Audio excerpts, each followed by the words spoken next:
Cuaderno 76 de Cristianisme y Justicia. Las falacias religiosas del mercado, a cargo de Hugo Assmann. Cristianismo y Justicia ha dedicado uno de sus seminarios internos de este curso al tema de la idolatría del mercado, título de un famoso libro de Assmann y Hinckelammer, no traducido al castellano. Idolatría es una palabra extraña en nuestro mundo secularizado. Lutero decía que el hombre es un ser que tiende a fabricar ídolos. Esto ocurre a niveles personales. Cuando el ser humano percibe la falta de fundamento pleno para su existencia, se busca una fundamentación absoluta falsa que le haga sentirse alguien. Pero ocurre también a niveles sociales. Cuando Marx hablaba del proletariado como la clase que, por estar absolutamente oprimida, se convertiría en absolutamente salvadora con solo invertir la pirámide social, estaba cayendo en otra idolatría. Y cuando una ideología o un sistema social presentan grietas alarmantes, sus defensores intentan absolutizarlos para no tener que verse obligados a cambiarlos. Uno de los libros utilizados en nuestro seminario llevaba como subtítulo Las falacias de las ciencias económicas, de Ormerod. El autor de este cuaderno utiliza el mismo sustantivo, pero le ha añadido el adjetivo religiosas. ¿Por qué? En realidad, lo que aquí se expresa como idolatría o religiosización podría decirse también de una manera más laica: fundamentalismo, dogmatismo, absolutización. Pero la alusión a la idolatría evoca algo muy característico en la tradición y en la Biblia judeocristiana. El ídolo es aquel que exige sacrificios humanos, y los sacrificios humanos son lo más opuesto a la idea del Dios bíblico. Esta es la razón por la que hemos elegido un texto que habla no solo de falacias, sino de falacias religiosas. En este sentido, puede leerse el presente cuaderno como una versión moderna de aquel episodio bíblico del sacrificio de Abraham. Según los expertos del Antiguo Testamento, ese pasaje no fue compuesto para mostrarnos la gran fe de Abraham, sino para mostrar al pueblo judío que vive en un medio rodeado de prácticas de sacrificios humanos, que Dios de ninguna manera quiere ese tipo de sacrificios, ni aun cuando se hicieran con la mejor buena fe y buena voluntad. Entre otras razones, porque acaban quitando la sensibilidad de quienes los practican.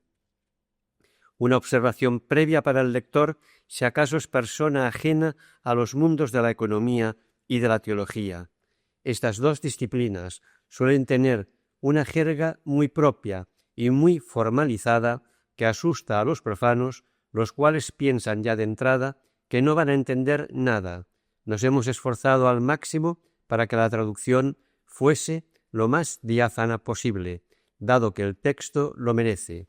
Si en las 3 primeras páginas el lector se sintiera un poco perdido, no tema y siga adelante. Esperamos que cada vez irá entendiendo más y que una vez concluido el cuaderno le será fácil si quiere releer esas páginas iniciales.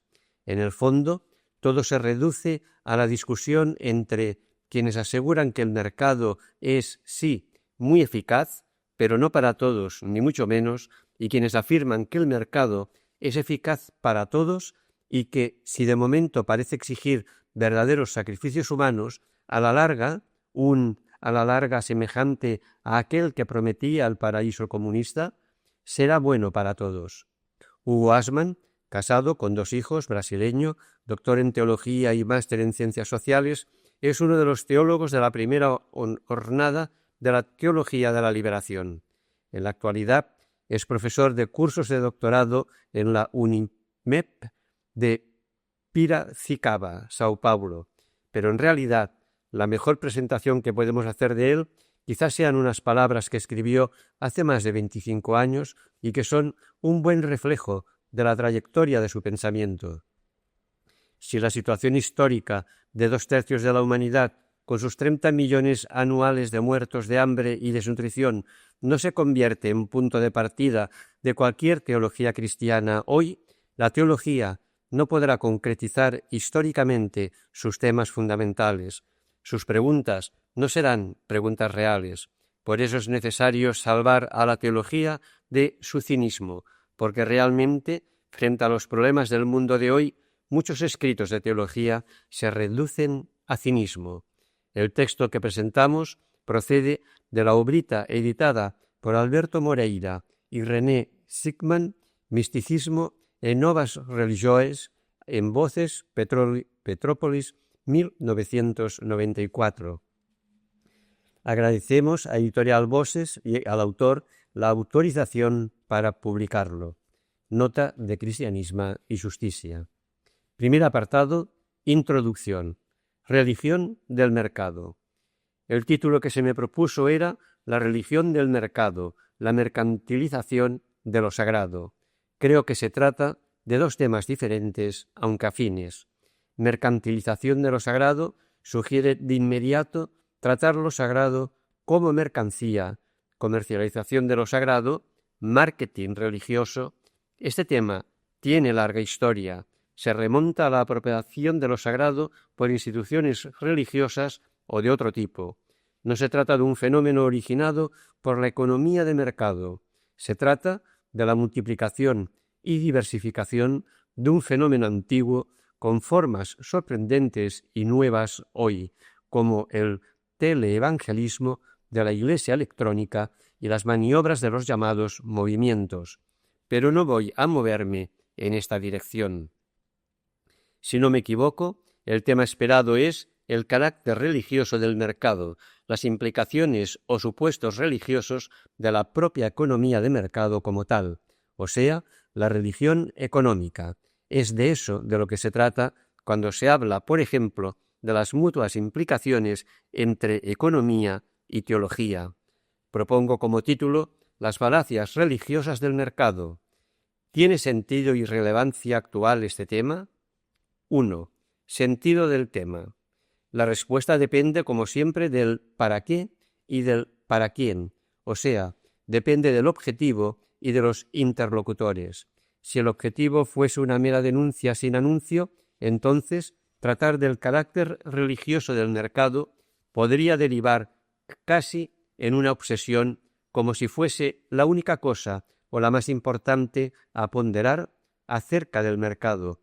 Para mí, el objetivo no es la mera denuncia, ni creo que deba serlo para nadie.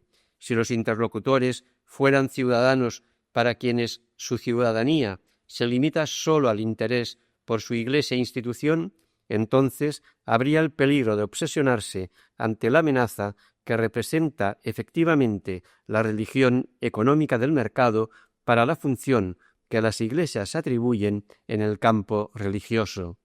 Peligro de obsesionarse ante el miedo a que su sistema de creencias o de iglesias pueda estar siendo carcomido por dentro al ser dominado por otro sistema de creencias más vigoroso, la confianza en el mercado.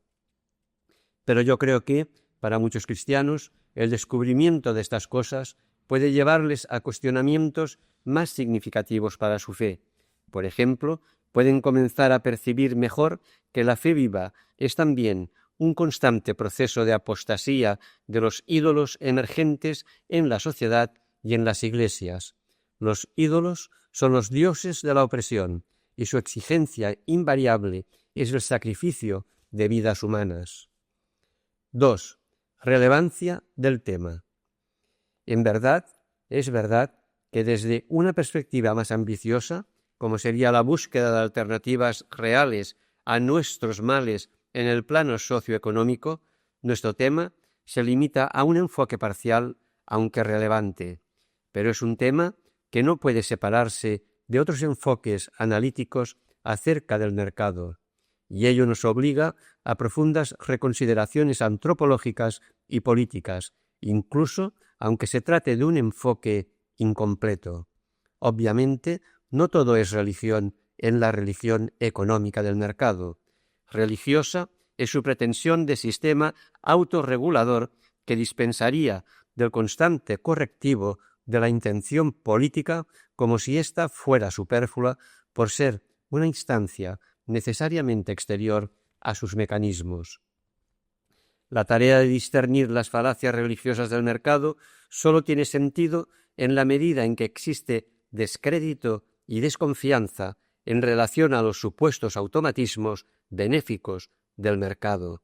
Pero no escaparíamos de las falacias religiosas si imaginásemos poder sustituir un sacramento automático por otro con iguales pretensiones, por ejemplo, el de decisiones centrales omniscientes. Creemos, por tanto, que la crítica del carácter religioso del mercado, además de ser un enfoque incompleto, acerca del mismo, resultaría unilateral sin su contrapartida, la crítica del carácter religioso de las planificaciones centrales omnímodas. Y es que es fácil hablar en abstracto de la necesidad de una fecunda conjunción entre mecanismos de mercado, por un lado, y priorización planificada de metas sociales inaplazables, por otro. Pero es preciso darse cuenta de que ahí está en juego un conflicto de concepciones antropológicas, un conflicto profundo entre las maneras de concebir la conciencia histórica posible, un conflicto agudo entre los diversos proyectos institucionales en los que parece viable un comportamiento colectivo de los seres humanos en sociedades complejas desde la perspectiva del bien común para todos. Nuestro tema se transforma así en una simple introducción a discernimientos sobre las limitaciones y posibilidades de los hombres en la organización de su esperanza. ¿Es posible un amanecer sin ídolos y sacrificios? Aclaremos algunos conceptos. Para evitar confusiones fácilmente soslayables, se me permitirá que recuerde algunas distinciones obvias. 1. Mercado. Hablamos de mercado en el sentido de sistema de mercado o de economía de mercado. Por mercado ilimitado se entiende la propuesta de supresión máxima o total de interferencias de cualquier instancia planificadora exterior a los mecanismos del mercado. Es el anhelo del libre mercado. ¿Existe esto? Sabemos que no, porque tropezamos por todas partes con obstáculos al libre acceso al libre mercado. No obstante, la propuesta es pertinaz, porque brota de un modo de ver que, aunque ya se ha blindado con 1000 salvaguardias de los poderes establecidos, continúa siendo presentado como si fuera un mecanismo surgido espontáneamente de la interacción de los intereses de cada cual, activados de forma competitiva. Los mercados, en cambio, son otra cosa. Existían ya antes del capitalismo, o bien se refieren a franjas o sectores del mercado del café, del capital, etc., con evidentes sentidos derivados. 2. Economía social de mercado. Por economía social de mercado hay que entender la manera como se autocalifican algunas economías capitalistas que aparentan haber superado en el plano nacional, pero ciertamente no en el exterior, algunas insensibilidades sociales de las más escandalosas. Así se autoproclama Alemania. Se trata de una autodesignación bastante ideológica. 3. Autorregulación. Autorregulación o autoorganización es un concepto clave. Pretende explicar la supuesta o real causalidad circular interna de los órdenes espontáneos. Es decir, hay mecanismos internos que regulan autónomamente el funcionamiento del sistema y por ello la clave de la explicación racional de los fenómenos internos de ese sistema debe ser buscada en sus propios mecanismos internos. Este es el caso de los organismos vivos. ¿Es el mercado un sistema espontáneamente autorregulado? Hasta cierto punto, sin duda alguna. Incluso Marx lo admitía, pero consideraba que esa autorregulación se rige por una lógica férrea de mecanismos de exclusión e inclusión con acentuada dinámica de la exclusión. El proceso autorregulador funciona solo para los incluidos. Una vez aceptadas las reglas de la regulación, la competitividad. Por ejemplo, la ley de la oferta y la demanda influye básicamente en los precios, pero esa ley contempla solo a los que tienen poder adquisitivo. Los que no lo tienen quedan excluidos. Por otra parte, ¿son estos mecanismos reguladores los únicos determinantes de los precios? La cuestión crucial, por tanto, no consiste en admitir que el mercado tiene mecanismos autorreguladores, sino en saber hasta qué punto esos mecanismos son incluyentes o excluyentes. La ideología del mercado cree en la inclusión como dinámica básica del mercado, pero para ello necesita un presupuesto ideológico adicional, la igualdad de oportunidades que ni siquiera existe para los incluidos, y no digamos nada de los excluidos, que ni siquiera son agentes económicos. 4. Los mecanismos del mercado. Los críticos radicales del sistema parecen tener dos dificultades en el análisis de los mecanismos del mercado. A. Primero, tienden a considerar únicamente la lógica de exclusión y por eso ven la autorregulación solo como proceso excluyente. Y B, pero además analizan muy poco las posibilidades que los mecanismos de mercado crean o desencadenan entre los incluidos en el proceso competitivo, y se trata de potencialidades positivas de producción. Quizás se debe a eso la dificultad de dichos críticos para admitir que el mercado, a pesar de su lógica excluyente, desencadena de hecho creatividad de iniciativas, aumento de productividad, diversificación de bienes y servicios, progreso técnico, en una palabra, eficiencia productiva. No querer admitirlo significa cerrar los ojos ante hechos comprobados. La cuestión que queda en pie, en cambio, es la de las características excluyentes de este sistema autorregulador.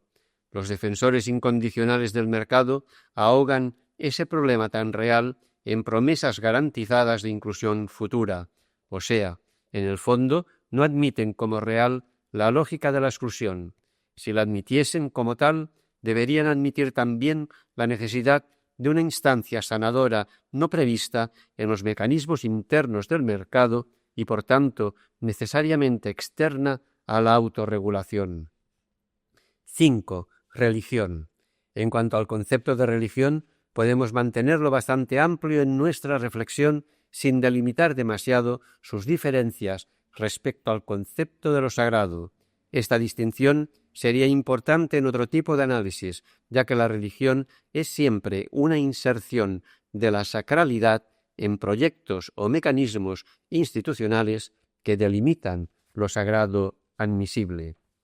Para nuestro análisis, basta aquí con decir que religión designa una variada gama de sacralizaciones explícitas o implícitas, supuestos mágico-milagrosos, confianza en misteriosos efectos prometidos como seguros, utopización de mecanismos institucionales, saltos trascendentales de lo contingente a lo necesario y de la historia a la naturaleza, etc.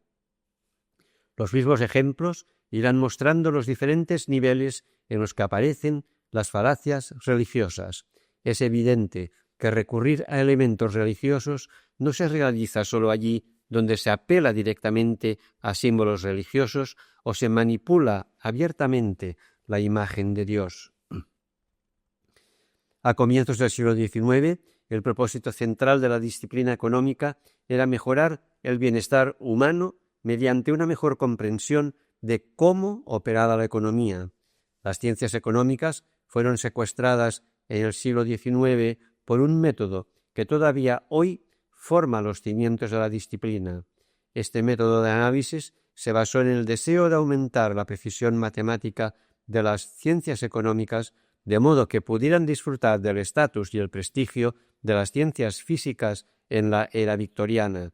Irónicamente, mientras se intensifica el fervor de los economistas convencionales en esas creencias, en los 90 la perspectiva mecanicista del mundo adoptada por la economía ortodoxa es considerada cada vez menos relevante por biólogos, químicos y físicos. En economía se da por sentado que la teoría pura describe cómo funciona el mercado en realidad. No se percibe la necesidad de contrastar esa teoría empíricamente. Fragmento extraído de Por una economía, las falacias de las ciencias económicas, de Ormerod. Segundo apartado. ¿Dónde aparecen las falacias religiosas del mercado? Pasemos ahora a una especie de mapa guía, incompleto como todos los mapas, pero que tal vez ayude a orientar a quien desee localizar falacias religiosas en el discurso económico acerca del mercado. La brevedad nos obliga a limitarnos a rápidas alusiones. Las comprobaciones más detalladas de cada punto son una tarea bastante entretenida que no puede ser completada aquí. 2.1. La intensa mesianización del mercado en el discurso neoliberal. Asistimos hoy a nivel mundial a una exacerbada retórica en torno a las virtudes ilimitadas del mercado. Se trata de un clima avasallador de una oikumene mesiánica. En la primera revolución industrial, como nos documenta Karl Polanyi, se dio un fenómeno parecido, el de la insistencia retórica en el carácter indiscutible de una buena nueva, de un evangelio jubiloso, el descubrimiento feliz del paradigma del interés propio, el cual, articulado a través de los mecanismos del mercado, aparecía como un camino seguro para el bien de todos, dispensando así de otros propósitos e intenciones referidos a metas sociales. Sin esto, enfatiza Polanyi, no se explica la tranquila asimilación del increíble número de víctimas de aquella pauperización tan intensa.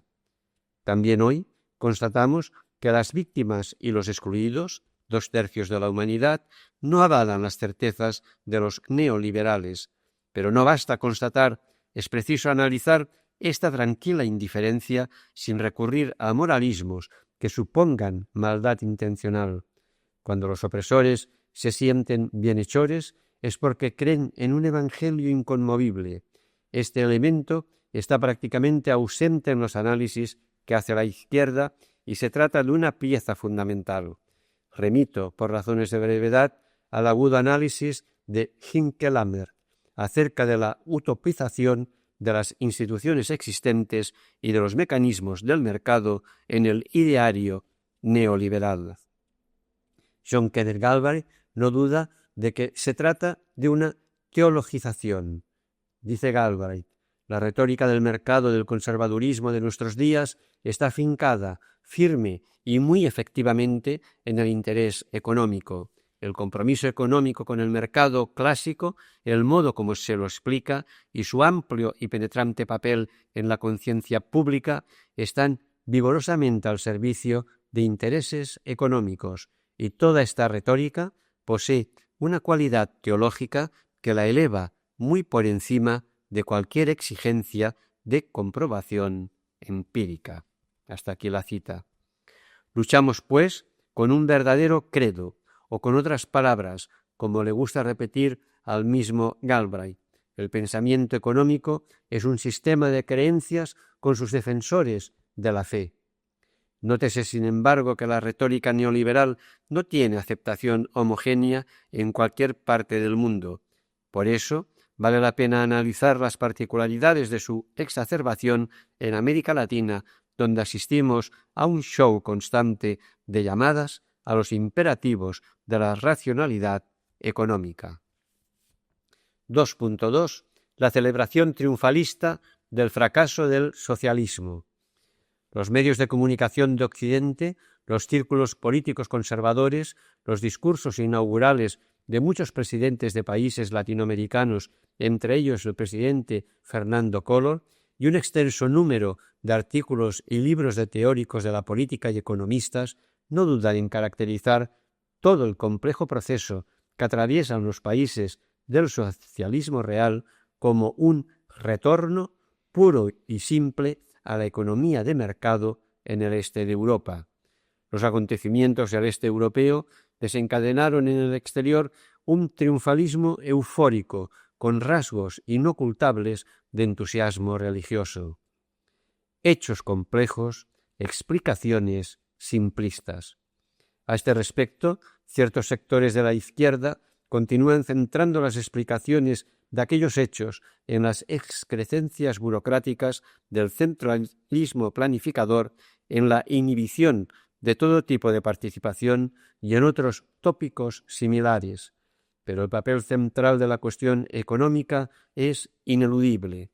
Creo que si nos alegramos con el carácter inédito de los reordenamientos que suceden en aquellos países, no deberíamos eludir este punto central, el de su eficiencia económica.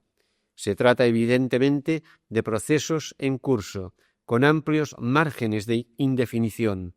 Por eso, cualquier crítica de las falacias religiosas del citado triunfalismo no puede servir de pretexto para escapar al debate acerca de la necesidad de mecanismos de mercado ampliamente vigorizados y no tolerados casi marginalmente en una economía eficiente. Esto significa enfrentarse positivamente y no sólo negativamente con la dinámica autorreguladora del mercado. Me parece que en el corazón de esta cuestión es donde aparecen las raíces más profundas de la religión del mercado, a saber, en el dogma de que el mercado es un todo indivisible, una especie de proceso circular autofinalizador que no admite interferencias que dificulten su lógica autoconcluyente, es decir, no admite ser rebajado al nivel instrumental por ser un fin en sí mismo. Para erigir semejante dogma, el argumento más empleado parece ser el de que nadie ha inventado todavía una economía más eficiente. Una vez afirmado esto, se imposibilita la pregunta ¿eficiente? ¿En qué? ¿Y para quién?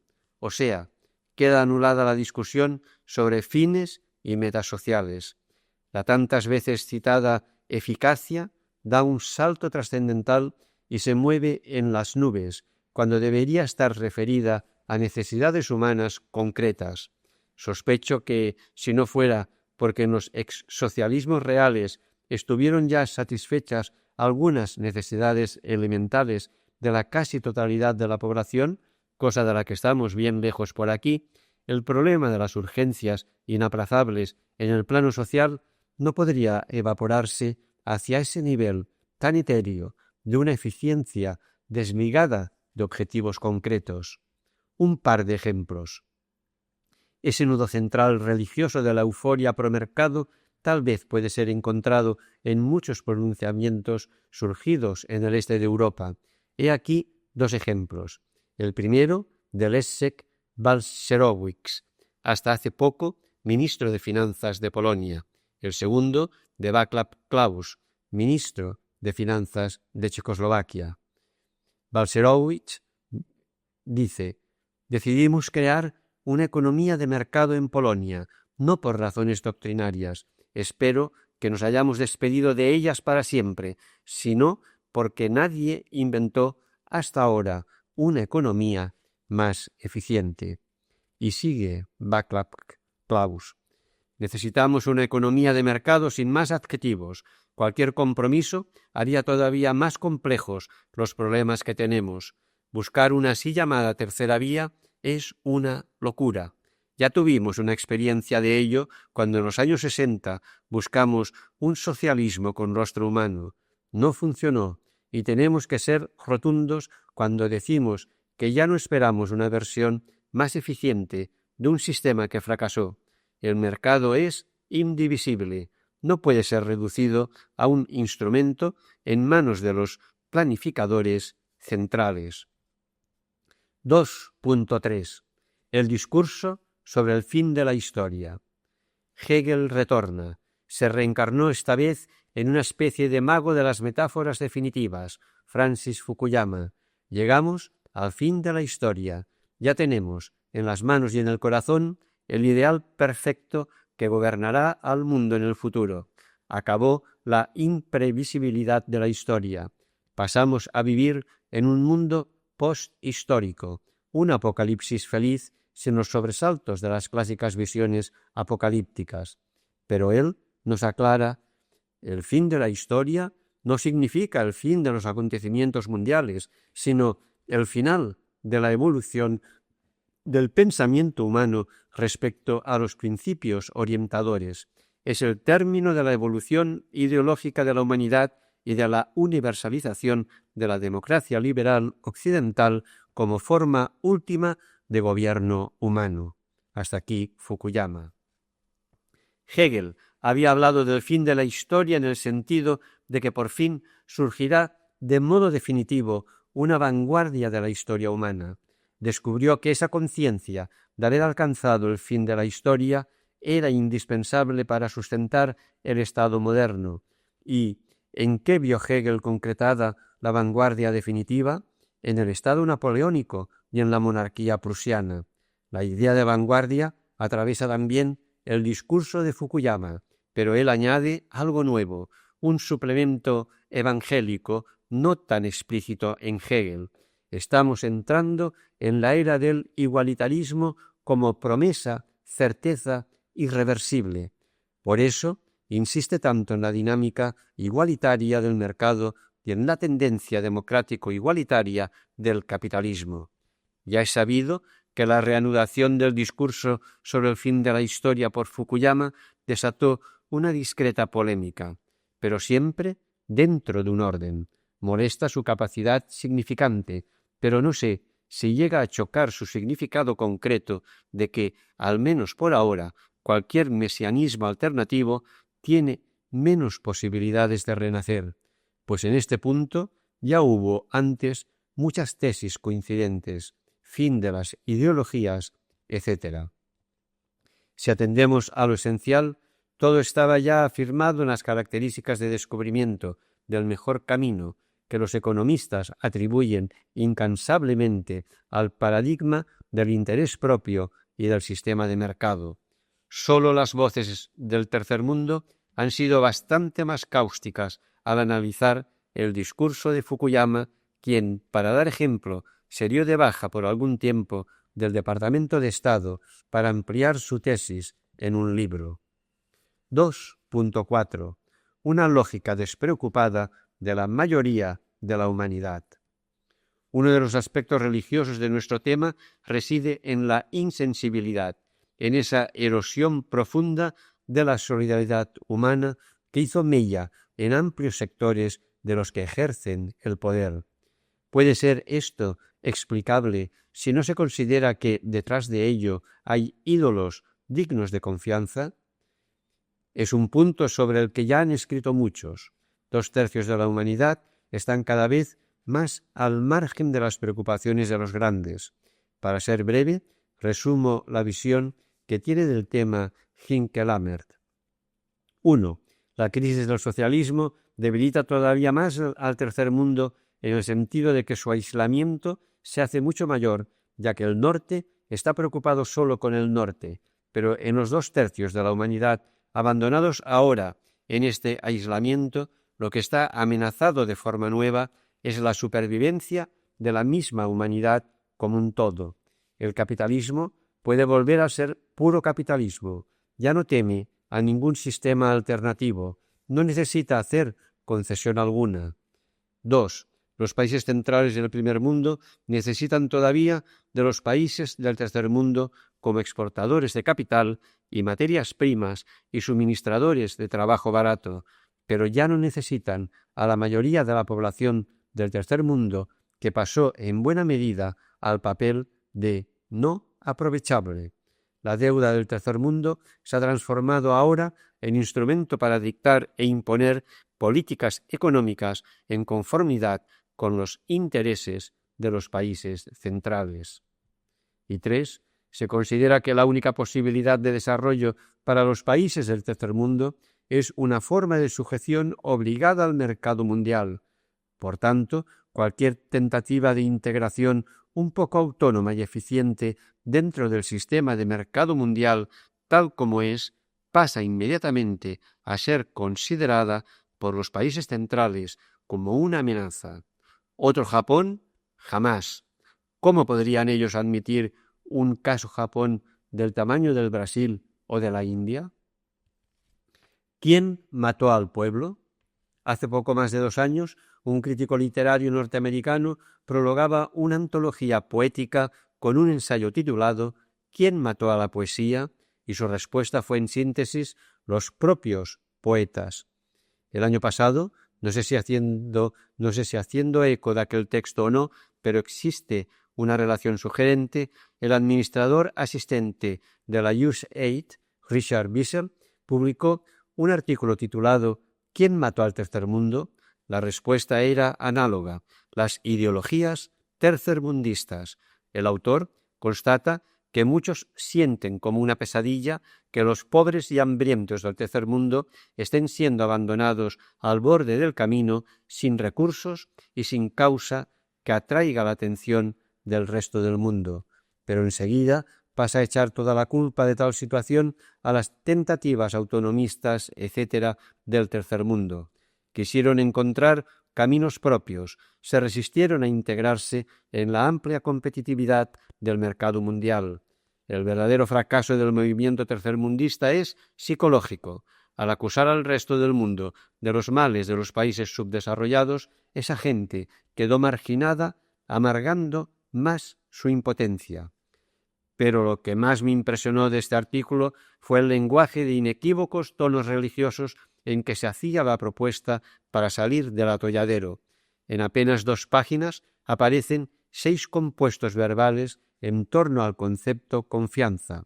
Acepten el mundo como es, vean en el resto del mundo, es decir, en el mercado, el catalizador de la confianza.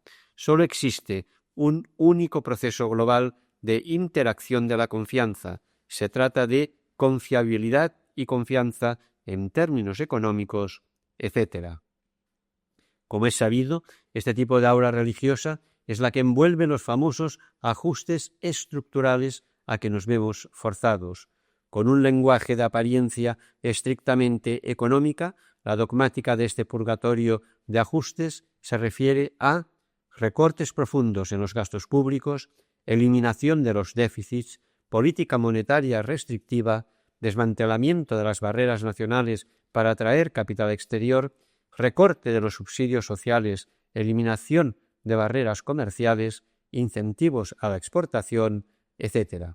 Y todavía hay otro lenguaje mucho más repleto de toques mágicos que se refiere al clima necesario para todo eso, choques de capitalismo, crear una cultura capitalista y los innumerables giros verbales en torno a la palabra mágica modernización. En este contexto es donde se insertan invariablemente los sacrificios inevitables. Ahora bien, después de años de ajustes penales, el propio Banco Mundial ya no puede ocultar los resultados. Han aumentado las desigualdades sociales, se ha favorecido todavía más la concentración de la renta, no se han logrado avances en el crecimiento económico en términos de PIB. Al contrario, la recesión, contemplada siempre como un sacrificio transitorio, aunque necesario, se extiende. No se frenan los daños ecológicos e incluso, en virtud del propio empobrecimiento, la participación popular queda seriamente perjudicada, cuando no excluida. ¿Cómo explicar que, en semejante contexto, todavía rebroten nuevos tipos de populismo? Vale la pena analizar la magia populista de nuevo estilo que consigue agrupar en una constelación de discursos un entusiasmo incondicional por el mercado y la promesa de que no se entregará a sus mecanismos la solución de los problemas más angustiosos del pueblo. Cuando salta a la luz la contradicción en momentos de dificultades cruciales, se echa mano de una conocida treta mágica. La responsabilidad en la solución de las emergencias se juega en una difusa participación de todos. 2.5. La naturalización de la historia. En el lenguaje económico del mercado aparecen, a todas horas, saltos hacia lo trascendente. Esos saltos tienen una impronta religiosa, como puso de relieve Marx en su teoría del fetichismo. El salto de la historia a la naturaleza es uno de los más frecuentes. Tanto la publicidad como el lenguaje de los economistas están repletos de esos saltos. Existe incluso el doble salto, un primer salto de la historia a la naturaleza que puede quedar implícito en un segundo salto cuando es nuevamente la historia la que permite a la naturaleza retornar por fin a sí misma.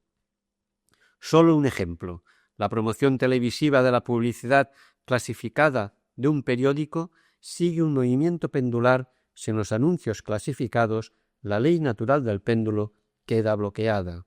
Solo vuelve a funcionar con la intervención histórica de los clasificados.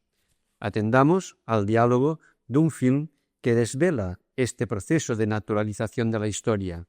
Se trata de Rollover, título brasileño: Amantes y finanzas. Se desata un pánico financiero. Quiebran los bancos, los árabes retiran sus capitales, y todo porque alguien quiso purificar las reglas del juego eliminando privilegios. Cuando el ciclón ya rugía, el mandamás le dice al culpable: todo porque usted quiso detener una cosa que no puede ser detenida. Atención a esto, Hap. El dinero y el capital tienen vida propia, son una fuerza de la naturaleza, como la gravedad o el océano, van a donde quieren. Lo que ocurrió con las acciones o con el oro era inevitable. Estamos simplemente siendo arrastrados por la marea. Ahora le pregunto, ¿quiere usted que todo funcione como un misil sin dirección o que quede en manos de gente responsable? Mantenga la cosa en silencio. El dólar se va a mantener. Confíe en mí. El sistema es óptimo con tal que no se desate el pánico. Cuento con usted, Hap. Como se puede percibir, también en este diálogo el salto es doble. Todo es naturaleza, pero sin los que saben cómo hacer las cosas, el curso natural de las mismas se trastorna. Por algo Marx calificó al capitalismo de religión de la vida cotidiana, porque es en lo cotidiano donde la gente sigue la ola y se deja arrastrar por la marea. 2.6. Es preciso entender que se trata de un evangelio. No voy a extenderme aquí sobre lo que ya analicé en varios escritos, solo un apunte. Gran parte del lenguaje de las izquierdas es moralista y maniqueo. Es necesario comprender mejor que estamos tratando con portadores de un evangelio, una buena nueva entendida como benéfica para todos. Los tachados de opresores tienen la certeza personal profunda de que son benefactores. Al paradigma económico burgués se le da un carácter evangélico desde sus orígenes, un evangelio extraordinariamente vigoroso porque se profesa en nombre de leyes naturales y garantiza resultados beneficiosos para todos. Entre las innumerables ilustraciones posibles, recurro otra vez a fragmentos de un diálogo de película. Me refiero a Network, título brasileño Red de Intrigas, de Sidney Lumet, de Estados Unidos, 1976. Agradezco la pista a un amigo alumno, Sergio Valle. Se trata de un film sobre el poder de la televisión, en el cual se unen la crítica al medio, ese aparato es el evangelio, y al mensaje, el evangelio económico. Un presentador famoso denuncia a los poderes económicos y un patrón poderoso, Shenzhen, decide comprarle para predicar el evangelio correcto. Omito los detalles fantásticos del lenguaje de la imagen. He ahí algunos fragmentos del imponente discurso con el que se confiere la misión de evangelizar. Shenzhen, el jefe, dice: «Usted se enfrenta a las principales fuerzas de la naturaleza, señor Bill, y eso no puede ser. ¿Está claro? Usted piensa que solamente impide la realización de un negocio, pero no es así. Los árabes sacaron miles de millones de este país. Van a tener que devolverlos. Es el flujo normal, como la gravedad y las mareas y el equilibrio ecológico. Usted es un ingenuo que todavía piensa en términos de naciones y de personas. No existen naciones, no existen personas, ni rusos, ni árabes. Solo existe un único sistema de los sistemas. Existe tan solo un entramado, un dominio multinacional de los dólares, petrodólares, marcos, yenes. Es un sistema internacional de las monedas que determina la totalidad de la vida en ese planeta. Ese es hoy el orden natural de las cosas. Esa es la estructura atómica, subatómica y galáctica de las cosas que existe en este momento. Usted se enfrentó a las fuerzas principales de la naturaleza y va a tener que pagarlo. ¿Me explico, señor Bill? No vivimos ya en un mundo de naciones e ideologías, señor Bill. El mundo es un conjunto de empresas inexorablemente determinadas por las leyes inmutables de los negocios. El mundo es un negocio, señor Bill, una vasta y ecuménica empresa holding para la que todos los hombres trabajarán para servir a un lucro común en el cual todas las necesidades serán satisfechas, todas las ansiedades apaciguadas, todo aburrimiento satisfecho.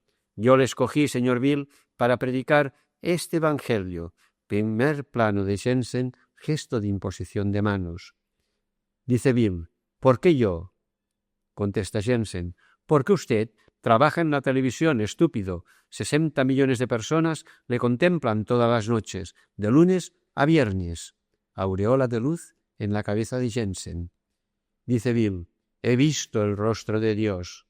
Y sigue Jensen, quizá tenga razón, señor Bill. De Ormerod. Un ejemplo muy simple. En los Estados Unidos se gastan alrededor de 60.000 millones de dólares, 7,4 billones de pesetas al año en productos de belleza. En Gran Bretaña, más de 1.000 millones de libras se destinan a comida para animales de compañía, y eso, a pesar de que en ambos países se le recuerda sin cesar a la ciudadanía que no hay más dinero para una mejor sanidad pública o una mejor educación pública. 2.7. Idolatría y sacrificialismo. Hay una serie de reflexiones ulteriores que considero significativas para nuestro tema, pero que no puedo repetir aquí. En algunos de mis libros y artículos recientes me dirigía a lectores e interlocutores interesados, tal vez, en otros enfoques analíticos muy concretos. ¿Qué es lo que ha sucedido en el seno del sistema del mercado que pueda suponer un profundo remodelamiento de la religión y especialmente del cristianismo? Voy a tratar de iluminar desde lo hondo de los supuestos implícitos del sistema de mercado unos temas decisivos a los cuales aludo rápidamente. 1. El hombre. Un nuevo evangelio acerca del ser humano. Manojos de pasiones e intereses. Los seres humanos no crean instituciones basadas en el amor y la entrega generosa, a no ser en contextos comunitarios muy reducidos.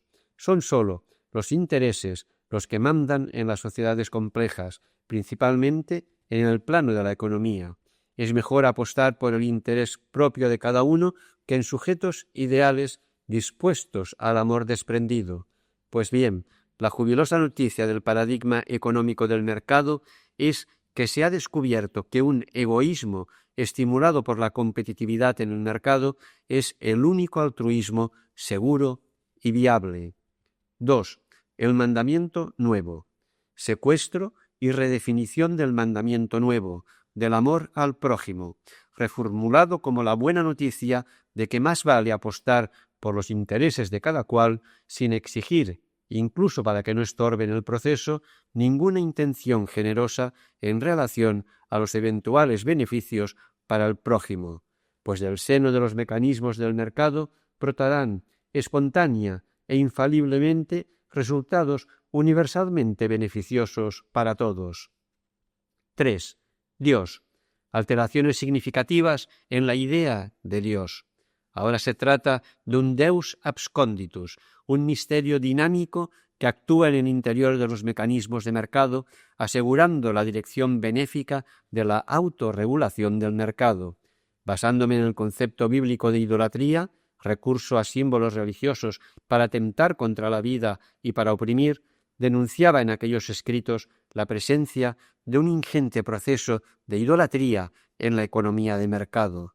No que sea la única idolatría existente. El centralismo planificador conduce a otro tipo de idolatría. Tampoco es esta la única evaluación factible acerca del mercado, pero si los ídolos son los dioses de la opresión y si su exigencia de sacrificio es implacable, es hora ya de pensar seriamente en las implicaciones de estos dos temas, idolatría y sacrificialismo. En suma, toda aquella reflexión culminaba en tres temas eje relacionados con el carácter religioso del mercado: idolatría, sacrificialismo y concepción de la fe cristiana como una coincidencia con la óptica del Dios de la vida que escucha el clamor de las víctimas. Sin liberación de la teología no puede haber teología de la liberación. De Albarracín en la economía de mercado. La principal característica de la economía de mercado es que su objetivo no es producir bienes y servicios para satisfacer las necesidades humanas, sino mercancías para ser vendidas y obtener un beneficio. Tercer apartado: sistemas autorreguladores y opciones solidarias conscientes. Son muchos los puntos que han quedado sueltos en la reflexión hecha hasta aquí. No tengo la pretensión en esta breve parte final de poder unirlos en un todo coherente y transparente, pero sí quisiera precisar un poco más algunos desafíos. Espero que el lector no se frustre si los dejo pendientes sin respuestas conclusivas. Creo que no es posible dar esas respuestas sin la inmersión de cada uno de ellos en contextos históricos concretos. Cuestiones para profundizar. 1. ¿Qué es lo que hace importante, sobre todo hoy, la percepción de las falacias religiosas del mercado? Hay por lo menos tres razones. Primero, vivimos en una coyuntura de exacerbada mesianización del mercado, de utopización de los mecanismos institucionales de la economía de mercado, considerados por muchos como un todo indivisible que funcionarían en niveles óptimos cuando no los interfieren instancias externas. Segundo, semejante utopización del mercado subsume, esto es, introduce utópicamente en el propio mercado la cuestión de la solidaridad humana fundamental, dejando aparte sólo algunas suplencias caritativas emergentes. O sea, el sistema de autorregulación devora, sustituye y, por tanto, elimina las opciones solidarias conscientes. Y tercero, tal vez el aspecto más sacrificial de esa idolatría, para los excluidos de la lógica del mercado, éste no prevé garantía del mínimo vital, ya que no son contemplados como agentes activos de la economía.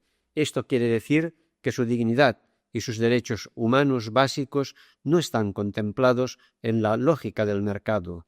Desde la teología y la fe cristiana hay, obviamente, otros motivos peculiares para insistir en este análisis. Cada uno de estos temas exige una profundización. 2. ¿Hay riesgos en este tipo de crítica al mercado? Veo algunos. Primero, que la crítica se convierta en rechazo puro, cayendo, tal vez, en el simplismo de utopizar direcciones centralizadas de la economía. Segundo, que se evite profundizar en los aspectos positivos de la autorregulación, fijándose solo en su dinámica excluyente. Tercero, que se permanezca tan obsesionado en la crítica al carácter religioso del mercado que se olviden otros enfoques. 3. ¿Cuáles serán las cuestiones antropológico-políticas candentes e inevitables para quien se abre a este tipo de análisis?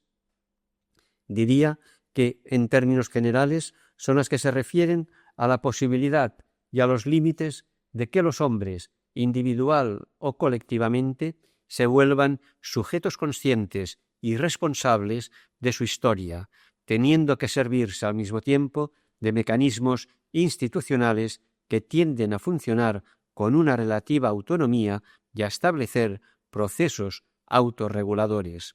Ese tipo de mecanismos tiende a crear oportunidades, pero también serias limitaciones para el obrar humano consciente. En otras palabras, se trata aquí de la complicada relación entre utopía y proyecto histórico. Toda institucionalización limita el horizonte utópico, ciñéndose a un camino de opciones, conscientes o no, que se relacionan con lo que se considera factible. siempre que unos mecanismos institucionales sean declarados perfectos y tenidos como la única solución, se obturará el horizonte utópico, utopizándose el status quo de los mecanismos institucionales puestos en acción en el presente. Pero en esa relación dialéctica entre utopía e instituciones o proyectos se corre también el riesgo de utopizar ideales totalmente desvinculados de la historia presente, perdiéndose el suelo nuestro de cada paso. Creo que en apretada síntesis hay tres modelos antropológicos con los cuales nos confrontamos actualmente en lo que se refiere a proyectos históricos o a la manera de encarar tales proyectos. Primero, los que apuestan por el ser humano generoso, amorizable, capaz de toda entrega a los demás, en resumen, consciente y siempre más concientizable porque se le define a partir del don de sí a los demás. Segundo, los que, en el extremo opuesto, solamente apuestan por el interés propio como motor del obrar humano. Y tercero, los que creen que el ser humano, cuando está inmerso en instituciones complejas, no puede dejar de estimular, por un lado, su interés propio, ya que otros fatalmente activarán el suyo, pero por otro, permanece abierto a exigencias de solidaridad, no sólo en gestos individuales, sino en proyectos solidarios institucionalizados, fomentados mediante una suma de consensos colectivos. 4. ¿Cuál es el grado de fiabilidad del ser humano como sujeto activo en proyectos solidarios? ¿Está dotado de disposiciones permanentes para no olvidar a sus semejantes? Esta es la cuestión donde las respuestas divergen esencialmente según los modelos antropológicos antes expuestos. Si se niega esa disposición solidaria, se apostará por mecanismos institucionales que no la requieran como elemento intencional y se pasará a insistir en que la autorregulación de estos mecanismos institucionales ya produce automáticamente efectos solidarios, el mercado. Si esa disposición solidaria es elevada a esencia del ser humano, incluso en su comportamiento en el interior de instituciones complejas, se legitiman lógicamente instancias de mando encargadas de canalizar esa disponibilidad solidaria con la cual se supone poder contar en todo momento. Planificación central. Si en el intermedio esta disposición solidaria es vista como limitada y acompañada también de un interés propio muy real, los proyectos históricos viables tienen que tomar en cuenta y calibrar, según las circunstancias, el potencial conjunto de ambos elementos definitorios del ser humano: planificación con mercado, mercado con planificación. Todo eso, obviamente, suena como muy abstracto, porque nos estamos moviendo al nivel de criterios muy generales. Diría, en síntesis, que no podemos ignorar que existe un conflicto muy profundo entre las diferentes concepciones antropológicas vigentes en el mundo de hoy. Y cinco, en resumen, existen circunstancias en las cuales el ser humano abandona radicalmente la solidaridad con sus semejantes y se convierte en un animal totalmente insensible y cerrado a la solidaridad. En cuanto al totalmente, francamente, no lo sé. En cuanto al comportamiento predominante, ciertamente se dan situaciones donde esto acontece. De forma transitoria, pero no por eso menos brutal, esta cerrazón radical se verifica a niveles inferiores en condiciones agudas de miedo, hambre y miseria extremas. Incluso la televisión nos ha mostrado recientemente varias situaciones de este tipo. Vale la pena meditar mucho sobre las rupturas de solidaridad cuando tales condiciones se prolongan. Pero pienso que existe también este tipo de cerrazón radical y de pérdida total de la sensibilidad solidaria en condiciones donde no hay carencias materiales o presión psicológica extrema. Creo que la religión del mercado da cobertura ideológica a este tipo de insensibilización. Y 6. ¿Estaría ahí el motivo más poderoso para discernir agudamente las falacias religiosas del mercado? Pienso que sí. No podemos resignarnos a aceptar que los hombres se cierren a un reconocimiento activo y efectivo de la dignidad humana plena de todos los demás seres humanos de este planeta. Un mercado ilimitado podría arrastrar a ese tipo de erosión fatal de las potencialidades solidarias de los hombres. Da miedo esa perspectiva de sacrificios sin límite exigidos por el ídolo del capital. Organizar la esperanza significa no abandonar las opciones solidarias conscientes a ningún sistema autorregulador. Para continuar reflexionando, algunas frases. La primera, del ya citado Václav Klaus, ministro de Finanzas de Checoslovaquia, que afirmó que el mercado es indivisible. Nosotros quisimos crear el hombre nuevo, que ya no tuviese ansias egoístas. Me temo que no sea posible. La segunda, de Zbigniew Brzezinski, exsecretario de Defensa de los Estados Unidos, al final de su libro sobre el colapso del socialismo. He aquí la lección básica. La planificación social utópica está fundamentalmente en conflicto con la complejidad de la condición humana, y la creatividad social florece mejor cuando el poder político es limitado. La tercera, del pensador italiano Enrico Chiavacci. El problema norte-sur, ese foso o abismo, como Juan Pablo II lo califica en la Solicitud Reis Socialis, es evidentemente un problema estructural. Sin un profundo cambio en la manera como el norte concibe la actividad económica, no hay esperanza alguna para el sur. Dentro de la lógica del mercado como regulador primario de la dinámica económica, los cambios estructurales necesarios son imposibles e incluso impensables.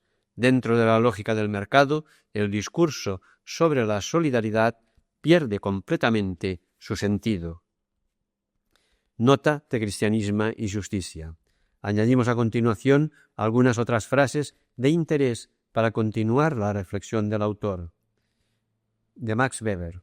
Cuando el mercado se abandona a su propia legalidad, no repara más que en la cosa, no en la persona. No conoce ninguna obligación de fraternidad ni de piedad, ninguna de las relaciones humanas sustentadas por las comunidades de carácter personal. Todas ellas son obstáculos para el libre desarrollo de la mera comunidad de mercado y los intereses específicos del mercado. En cambio, estos son las tentaciones específicas para todas ellas.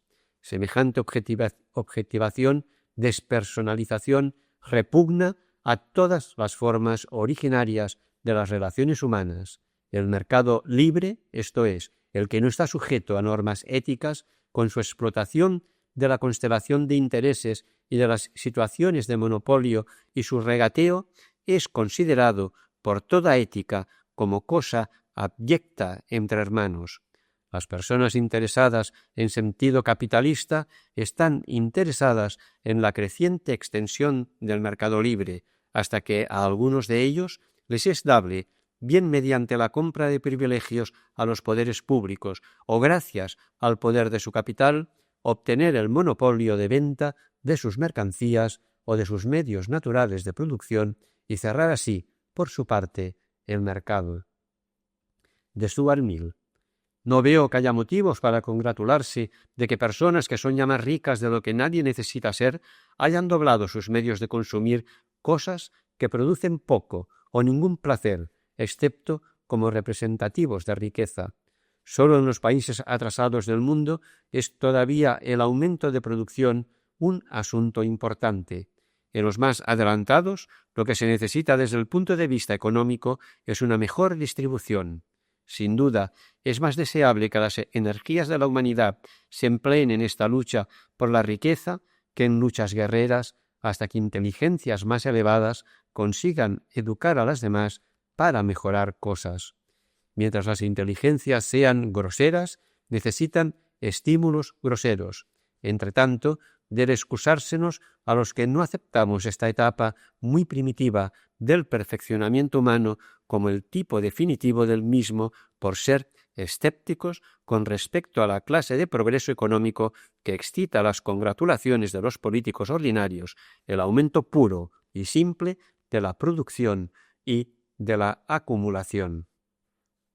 De John Kenneth Galbraith, las personas y comunidades favorecidas por su posición económica, social y política atribuyen virtudes sociales y permanencia política a aquello de lo que disfrutan. Esa atribución se reivindica incluso ante la abrumadora evidencia en sentido contrario. La satisfacción se opone con firmeza por su propio carácter a lo que la perturba, y a menudo, como en fechas muy recientes, con potente y sonora indignación.